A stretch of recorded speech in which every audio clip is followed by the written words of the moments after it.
All right, and we are back here on the GSMC Baseball Podcast. And for the final part of the show, we'll talk about the power rankings now that were released this week, the first power rankings of the 2024 season. Obviously, I talked about the ones that CBS released recently, but this was released by MLB, so I will get into that. So these are their power rankings.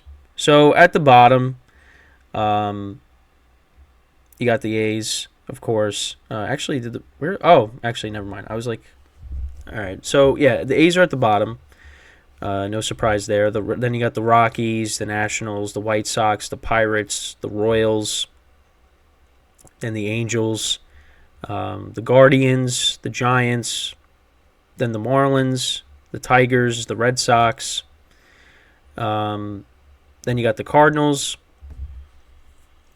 the Twins, the Padres, the Reds, the Brewers, the Cubs, the Mets. So, I mean, I'm not surprised with what's at the bottom. I mean, I don't really have any... well, actually, I'm just want to pull it up on... Because I had it in my notes instead of just having it... the actual article out. But, yeah, so the inaugural power rankings. So, yeah, I just listed all those teams. So, yeah, then it's 17 Twins, Padres, 16, Reds 15, Brewers 14, Cubs are 13, Mets are 12, Mariners 11, Blue Jays 10. Diamondbacks are 9th. Yankees they got at 8, Rays at 7, Astros at 6. And then the top 5 is the Phillies, the Orioles, the Rangers at 3, Dodgers at 2, and the Braves at 1. So they actually, okay, because this is where I was kind of complaining a little bit, is on the CBS power rankings, they had, the Rangers were lower. I thought they were disrespecting the Rangers. Actually, let's see if I can find those. Yeah, this is from December 11th. So... I don't know if it's changed, but yeah. Oh yeah, they've changed a little bit. Actually, yeah, they got the Rangers at 8 on here. The Blue Jays are at 9, Diamondbacks at 10, Twins at 11. Yeah, so the top 5 is the Phillies, the Yankees, the Dodgers, the Astros, and the Braves. And then on these power rankings, now it just went away on the app. Oh, wait, never mind. Here we go. The top 5 here is the Phillies, the Orioles, the Rangers, the Dodgers, and the Braves. Honestly, I'm fine with I like these power rankings better. Because I don't know if I could put the Yankees in the top 5. I mean, cause I know they got Soto, but, again, they need help with their pitching. The pitching is the issue. Now... What team deserves the top spot? Is it the Braves or is it the Dodgers? I mean, I probably still put the Braves, just because I feel like... So let's actually look at their projected lineups for next year. Well, for this year. So we'll look at the Dodgers' projected 2024 lineup. So their lineup is going to be... So you got Betts, Ohtani, Freeman, Will Smith, Max Muncy, James Outman, Chris Taylor, Jason Hayward, Gavin Lux.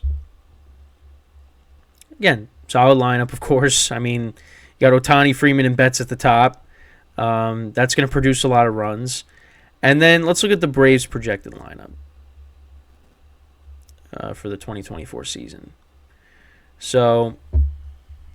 Acuna, Albies, Austin Riley, Matt Olson, Marcell Ozuna, Michael Harris, Sean Murphy, Jared Kelenic, who they acquired from the Mariners, and then Orlando Arcia.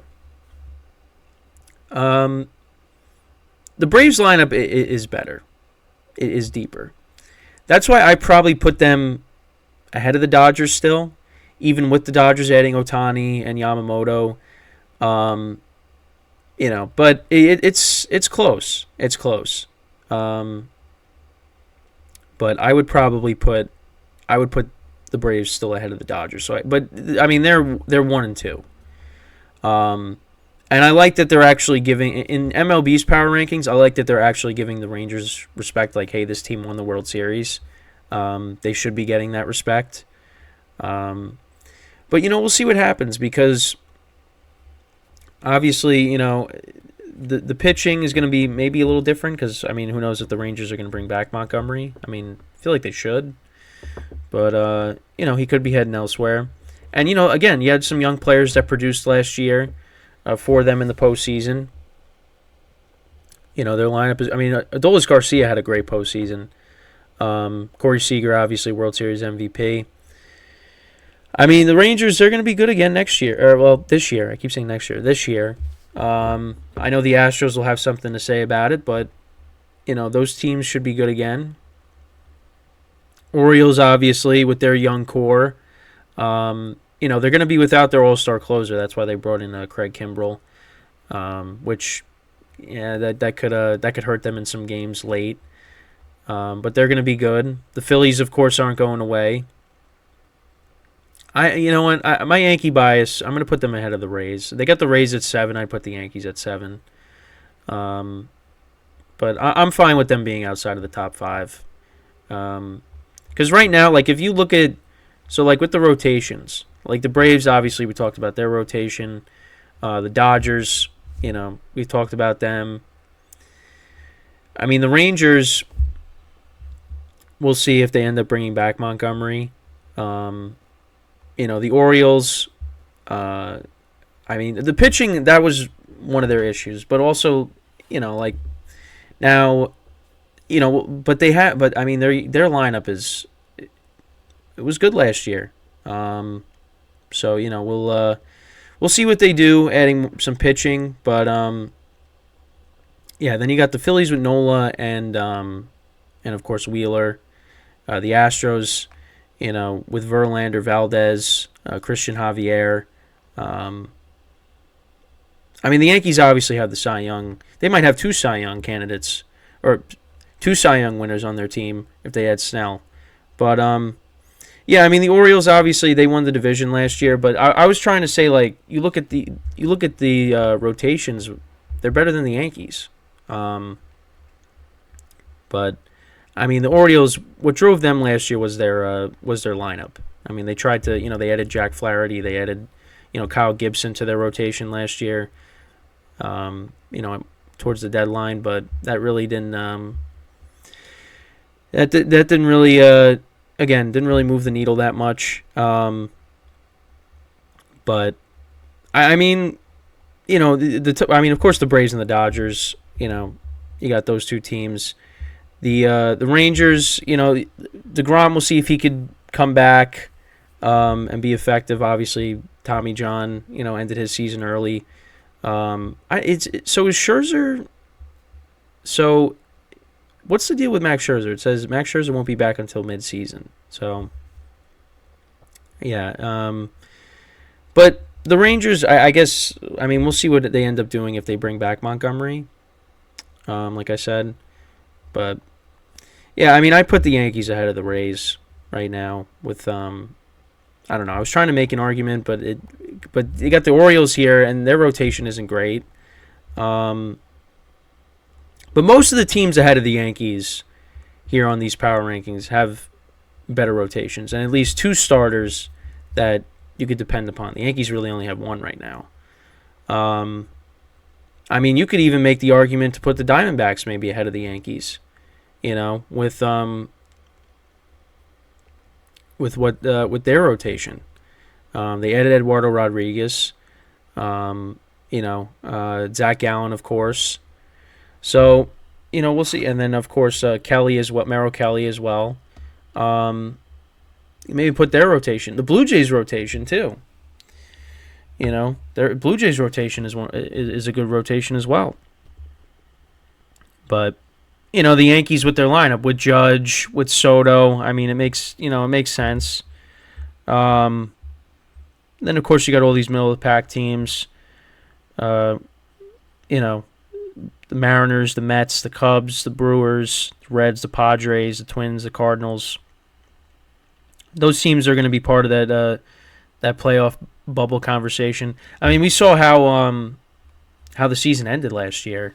I mean, it just came down to the wire with these wild card spots.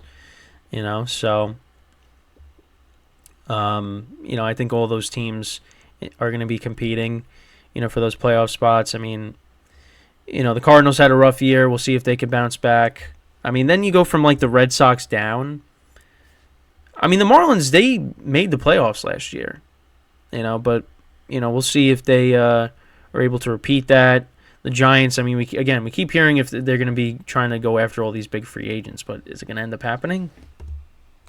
Who knows? And they got the Pirates listed at 26, and Andrew McCutchen came out and said like the rebuild is over, and that they're ready to compete. Yeah, I don't know if that's going to end up happening. So, but we'll see. I mean, obviously, this is what it is at the beginning of 2024. Obviously, when we get to the regular season, it's gonna change a lot. Teams are gonna be moving up and down. But I'll be honest, like I said, I like these power rankings better than I like CBS's because they're giving the Rangers more respect. The Yankees, I'm fine with them being out of the top 5. I don't know if I'd put them in it. Yeah, I mean, I don't really have any. I really don't have any major complaints. I don't know. The Mets are at 12. I feel like the Mets should be lower, a little bit lower, because their rotation right now. It's because of their rotation. That's why. I mean, I think the lineup will be fine, but the rotation is a big concern. But again, we'll see. Again, the offseason isn't over. There's still moves that can be made. Trades, and there's still free agents out there.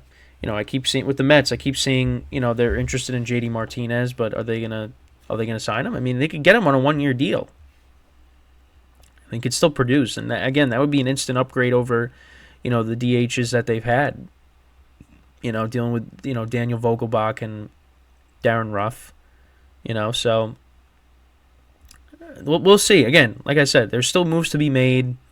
And hopefully, when they are made, I'll make sure to talk about them in a future episode or a short, of course.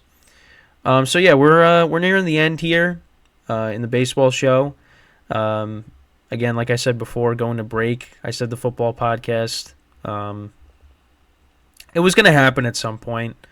It might have happened in another show. I just don't remember. But yeah, it happened here. Speaking of the football podcast, that'll be on in about a half hour, 10:30 a.m. Eastern time. So make sure to tune in for that. Like I said, it'll be previewing all the games for this weekend. A lot of playoff implications. Final week of the regular season. So, and like I said, the national championship I'll talk about on Monday. Just because it's on Monday. But yeah, college football is going to be over. Then it's just going to be NFL, and then the NFL is going to be over, and baseball will take over. But then the UFL is going to start at some point. So I'll maybe talk about that, throughout their season, but not going to spend a ton of time on it. But yeah, that's pretty much it with the show, or at least the baseball show for today. Let me know what you guys think about all the things we talked about. Make sure to leave a comment.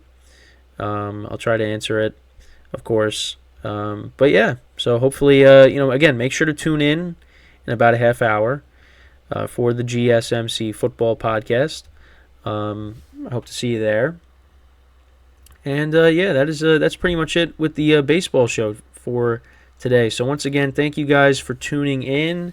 Obviously, we'll be back with this show next Friday, 9 a.m. to 10 a.m. Eastern Time. So until then, I'm Kenneth Grunfelder signing off from the GSMC Baseball Podcast, brought to you by the GSMC Sports Network. Hopefully I'll see you guys in a half hour. If not, have a good day, have a good weekend, and I will see you guys next time. Take care.